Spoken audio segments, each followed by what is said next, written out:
Hello mga kakintab! Kumusta na kayo? Medyo matagal-tagal na rin akong hindi nakaka-vlog kasi sumakit yung aking ngipin, yung wisdom tooth ko at ngayon ay medyo okay na. Itong side na to ay medyo malaki-laki pa rin pero nakakapagsalita na ako ng maayos. Kaya ayan, nagba-vlog ako. Ito pala yung kinabisihan ko sa aking buhay ay yung aking bahay ng aking manok. So, nilagyan ko na siya ng insulated. Ayan, insulation. So, ito yung tatapusin ko mamaya. Ayan. Naka-insulate na to. At saka meron ng plastic. Tapos, itong yung white na yan, yan yung gagamitin ko para i-ano dito. Parang wall ba? Para hindi makain ng mga manok. So, ayan, ito yung gagawin ko mamaya. Hindi naman kailangan na perfect talaga yung pagkagawa, kaya ako lang ang gumawa nito. Naglagay ng insulation, tinulungan ako ng asawa ko ng paglagay ng plastic kasi sa ibabaw hindi ko na ma-reach, maabot. Hanggang dito lang, kasi ako lang naman ang papasok dito, kasi ako lang talaga ang mahilig mag-alaga ng mga hayop. So, 5'2" lang ako, so ganito lang. Kung napapansin nyo ito, hanggang dito lang siya may insulation sa ibabaw, pababayaan na lang yan na open. So hanggang dito lang, ayan kung napapansin nyo, at saka yung insulation, ayan, hindi talaga abot hanggang dulo, hanggang doon sa may rooftop. Kasi mataas na to para sa manok, ayan oh. Ito yung size ko, tapos ito yung pinaka parang ceiling ng manok. Tapos lagyan ng insulation sa ibabaw, pabayaan na yan na open. So kaya ayan, abot na abot ko yung height ng paglagay ng mga insulation. Itong dito, bakante to kasi lagyan namin ng window para may sunshine ang mga manok in the winter time. So ayan lang, ipapakita ko lang sa inyo ang kinabisihan ko dito sa farm. Kailangan talagang ikaw mismo ang gumawa kasi pag iba yung gagawa, medyo mahal yung bayad. Tapos, para lang naman to sa manok, so okay lang na hindi perfect yung pagkagawa kasi hindi naman to bahay. So, kaya ako na lang ang gumawa. Sabi ko sa asawa ko, I can do it. It's very easy. Just put styrofoam and then you just help me put the what do you say, plastic. So, ayan na. So, yan lang yung kinabisihan ko. Ito yung divide kasi dito ko ilalagay yung 6 na manok na nangitlog na. Ipapakita ko pala sa inyo yung manok ko na nangitlog na. Tingnan natin kung ilan na yung itlog ngayon. Tapos kukunin ko para bukas, breakfast, may fresh egg. So, ito yung room para sa 6 na manok. Pero 3 kasi ang rooster at saka 3 din yung hen. So, ang gagawin namin, ibubutcher namin yung 2 rooster. Mag-iiwan kami ng 3 hen at saka 1 rooster. So, 4 lang ang nandito. At saka yung 21 na 21 na yung baby chick, hindi na sila baby chick, malalaki na rin sila, dito namin ilagay sa mas maraking area. Pasensya na kayo sa kalat kasi hindi pa yan malinis at saka madami pang mga screw kasi kailangan pa tong gawin ko to maya maya. So ipapakita, tingnan natin kung meron na bang itlog, kung nangitlog ba ngayong araw ang aking mga manok. So tara, samahan nyo ako. Ganito lang ang aking buhay. Pagpasensyahan nyo na yung mukha ko hindi gaanong pantay. Ito ay medyo masakit-sakit pa kunti. Ayan oh. Kung napapansin nyo, ito ay medyo malaki, lumabas. Kasi yung wisdom tooth ko ay na-irritate siya. Kaya hindi ako nakakapagsalita. Ilang araw din na sobrang sakit talaga. Tumutulo na lang yung luha ko sa kasakit.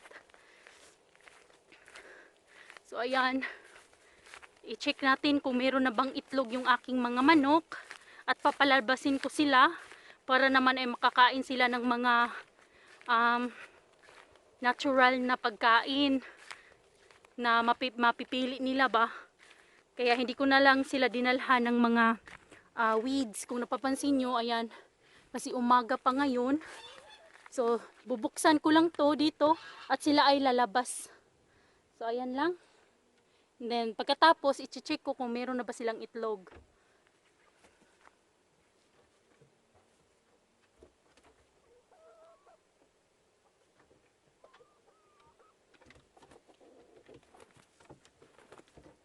Anim sila.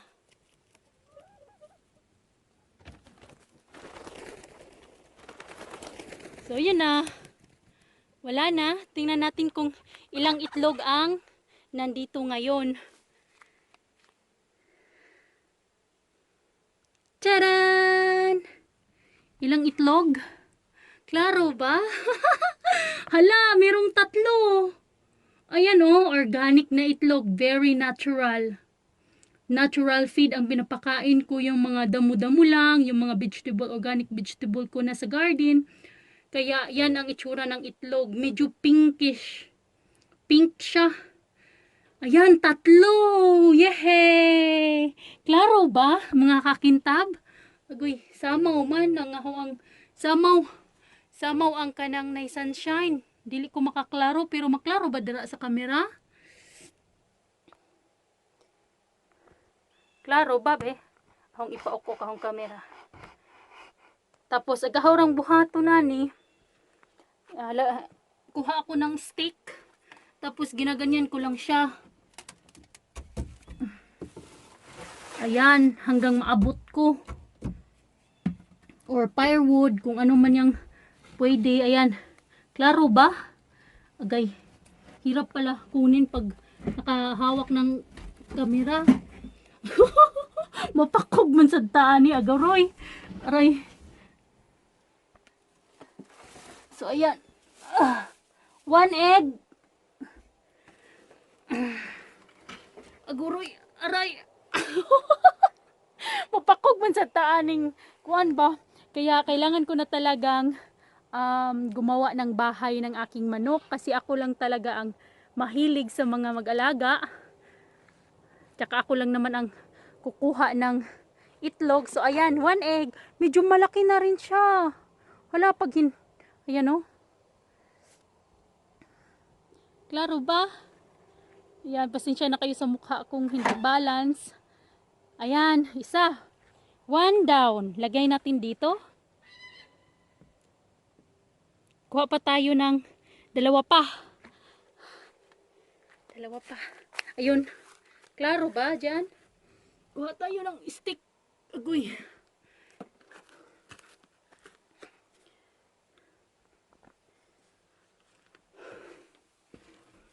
Pag organic ang pinapakain nyo sa manok, yung ano nila, yung tae nila, hindi talaga matapang. Kasi natural na pagkain talaga. Ay, ay. So ito. Yan, abot ko na yung 2. So ayan, taran! 2 itlog. So ayan. 2 itlog para sa aking para breakfast namin bukas. So ayan, kasi tapos na ang breakfast. Kaya bukas to, fresh egg, very organic, healthy, masarap.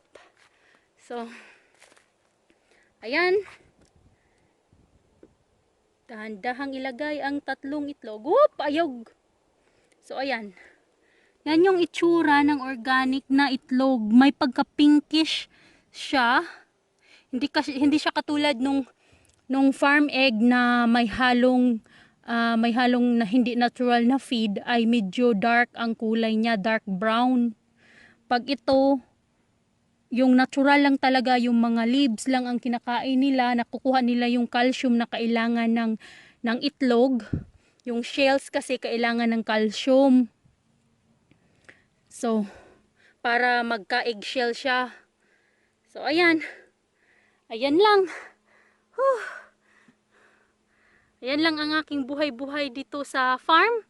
Naka-harvest na ako ng 3 itlog. Tapos mamaya, pag hindi ako tamarin, iba-vlog ko yung paggawa doon sa kung paano ko gawin. Kasi light lang naman yung materials na gagamitin. So kayang-kaya ko yun. Ako pa, kaya ko ngang mag-butcher ng isang buong baboy eh. Yun pa kaya na ilagay lang yung wall. Sana hindi na sumakit yung aking gums, wisdom tooth. Kasi sobrang sakit talaga, napapaluha ka na lang na di oras. Kasi sobrang sakit talaga, 2 araw akong hindi nakakapagsalita. Pero meron pa ring ano, oh, tingnan nyo. Hindi pa talaga balance completely, pero nakakapagsalita na ako, pero hindi pa ako nakakakain ng mga medyo matigas na bagay kasi baka pupunta doon sa kabilang side, ma-irritate na naman yung aking wisdom tooth at sasakit na naman. So hindi na naman ako makakapag-vlog. Kailangan nating ma-update ang ating YouTube para naman ay hindi tayo maano. Ayan lang ang aking buhay-buhay dito sa bukid. Pasensyahan nyo na. At medyo ano talaga makalat ang aming bukid ngayon. Pero dahan-dahan kong ina-arrange lahat. At matatapos din to soon. So ayan lang. Itong bahay na to, hindi ko na to i-close. Ganyan na, pabayaan ko lang yan na ganyan. Kasi para lalabas yung mga amoy kung medyo merong amoy kunti, pero hindi talaga yung maamoy na sobrang amoy talaga kasi organic ang pagkain ng aming chicken. Ano lang, yung parang mawala lang yung mga yung mga dry. So ito yun na yun. Yan lang, open lang siya at mamayang gabi pag hindi na sila nakakakita, pumapasok sila dito tapos i-close lang namin dahil maraming kayot dito. Kayot na kumakain, fox din, kumakain ng chicken and cat. So, kailangan namin silang i-secure para safe sila. So, ayan lang mga kakintab. Salamat sa watch sa aking video. Meron na akong 3 itlog na organic na na-harvest. Ang saya ko. Yehey! Ito talagang gusto kong buhay. Fresh lahat. So, ayan lang. Thank you so much for watching. Until next time. Bye-bye!